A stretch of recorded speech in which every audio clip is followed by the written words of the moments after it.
सभी को जैमसी की। आज हम पढ़ेंगे मरकुस अध्याय 5, दुष्ट आत्मा ग्रस्त व्यक्ति को चंगा करना। वे झील के पार गिरासेनियों के देश में पहुंचे। जब वह नाव पर से उतरा तो तुरंत एक मनुष्य, उसमें अशुद्ध आत्मा थी, कब्रों से निकल कर उसे मिला। वह कब्रों में रहा करता था और कोई उसे सांकलों से भी ना बांध सकता था, क्योंकि वह बार बार बेड़ियों और सांकलों से बांधा गया था। पर उसने सांकलों को तोड़ दिया और बेड़ियों के टुकड़े टुकड़े कर दिए थे, और कोई उसे वश में नहीं कर सकता था। वह लगातार रात दिन कब्रों और पहाड़ों में चिल्लाता और अपने को पत्थरों से घायल करता था। वह यीशु को दूर ही से देख कर दौड़ा, उसे प्रणाम किया और ऊंचे शब्द से चिल्लाकर कहा, हे यीशु, परम प्रधान परमेश्वर के पुत्र, मुझे तुझसे क्या काम? मैं तुझे परमेश्वर की शपथ देता हूँ कि मुझे पीड़ा ना दे। क्योंकि उसने उससे कहा था, हे अशुद्ध आत्मा, इस मनुष्य में से निकल जा। उसने उससे पूछा, तेरा क्या नाम है? उसने उससे कहा, मेरा नाम सेना है, क्योंकि वह बहुत हैं। और उसने उससे बहुत विनती की, हमें इस देश से बाहर ना भेज। वहाँ पहाड़ पर सूरों का एक बड़ा झुंड चर रहा था। उन्होंने उससे विनती करके कहा, हमें उन सूरों में भेज दे कि हम उनके भीतर जाएं।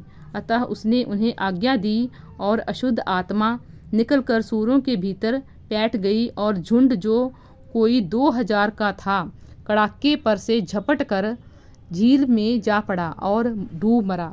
उनके चरवाहों ने भागकर नगर और गांवों में समाचार सुनाया, और जो हुआ था लोग उसे देखने आए। यीशु के पास आकर वे उसको, जिसमें दुष्टात्माएं थी, अर्थात जिसमें सेना समाई थी, कपड़े पहने और सचेत बैठकर देखकर डर गए। देखने वालों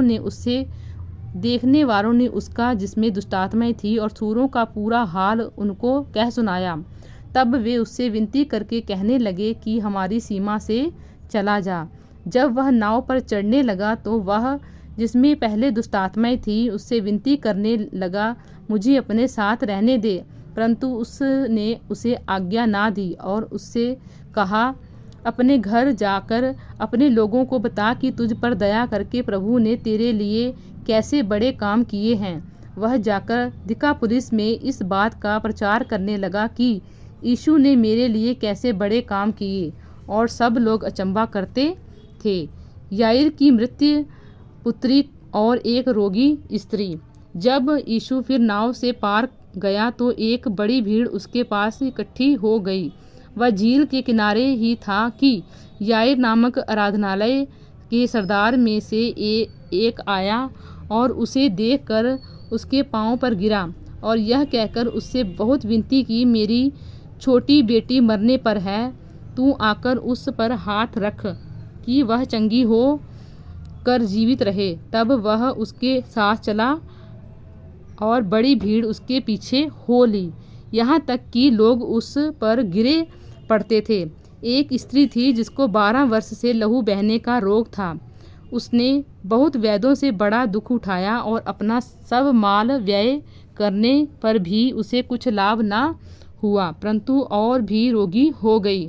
वह यीशु की चर्चा सुनकर भीड़ में उसके पीछे से आई और उसके वस्त्र को छू लिया, क्योंकि वह कहती थी, यदि मैं उसके वस्त्र ही को छू लूँगी तो चंगी हो जाऊँगी। और तुरंत उसका लहू बहना बंद हो गया और उसने अपनी देह में जान लिया कि मैं उस बीमारी से अच्छी हो गई हूँ। यीशु ने तुरंत अपने में जान लिया कि मुझ में से सामर्थ्य निकली है, और भीड़ में पीछे फिर कर पूछा, मेरा वस्त्र किसने छुआ?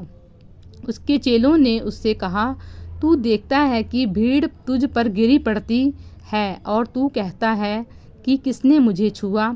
तब उसने उसे देखने के लिए, जिसने यह काम किया था, चारों ओर दृष्टि की। तब वह स्त्री यह जानकर कि मेरी कैसी भलाई हुई है, डरती और कांपती हुई आई और उसके पांवों पर गिरकर उससे सब हाल सच सच कह दिया। उसने उससे कहा, पुत्री, तेरे विश्वास ने तुझे चंगा किया है, कुशल से जा और अपनी इस बीमारी से बची रह।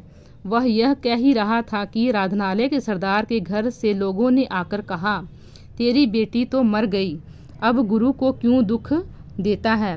जो बात वे कह रहे थे उसको यीशु ने अनसुनी करके आराधनालय के सरदार से कहा, मत डर, केवल विश्वास रख। और उसने पतरस और याकूब के भाई यूहन्ना को छोड़ अन्य किसी को अपने साथ आने ना दिया। आराधनालय के सरदार के घर में पहुंचकर उसने लोगों को बहुत रोते और चिल्लाते देखा। तब उसने भीतर जाकर उनसे कहा, तुम क्यों हल्ला मचाते और रोते हो? लड़की मरी नहीं परंतु सो रही है। वे उसकी हंसी करने लगे, परंतु उसने सब को निकाल कर लड़की के माता पिता और अपने साथियों के साथ भीतर जहाँ लड़की पड़ी थी गया और लड़की का हाथ पकड़कर उससे कहा, तलीमा कमी, जिसका अर्थ है, हे लड़की, मैं तुझसे कहता हूँ उठ। और लड़की तुरंत उठकर चलने फिरने लगी, क्योंकि वह 12 वर्ष की थी। इस पर लोग बहुत चकित हो गए। फिर उसने उन्हें चिताकर आज्ञा दी कि यह बात कोई जानने न पाए और कहा, इसे कुछ खाने को दो। प्रभु इन वचनों द्वारा आपको आशीष दे। आमीन।